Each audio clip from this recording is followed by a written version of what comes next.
Bom, galera, outro unboxing.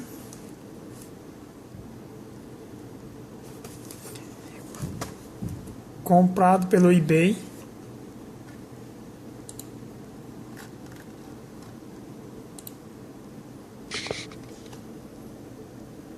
A compra foi feita dia 10 de outubro, o envio foi feito dia 11.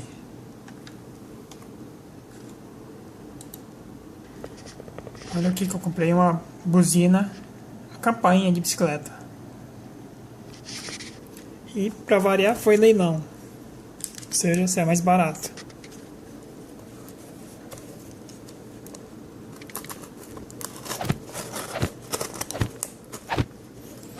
Só espero que o meu monopé chegue logo, porque ficar segurando assim é complicado para abrir os pacotes.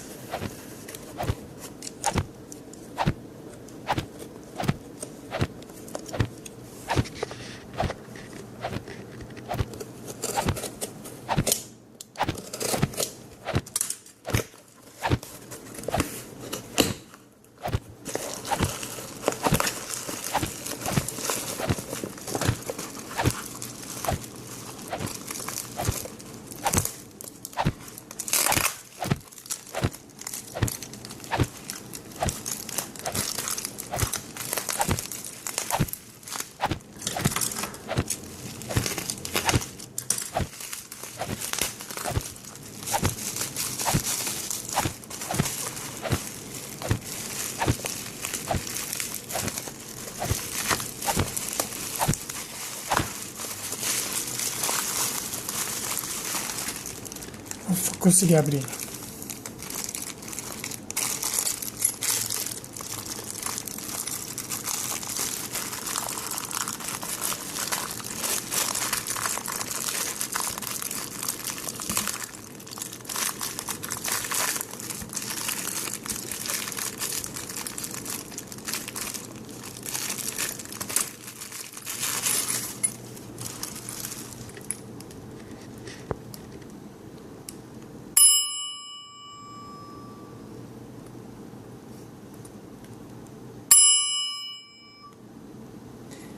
Nada mal, né?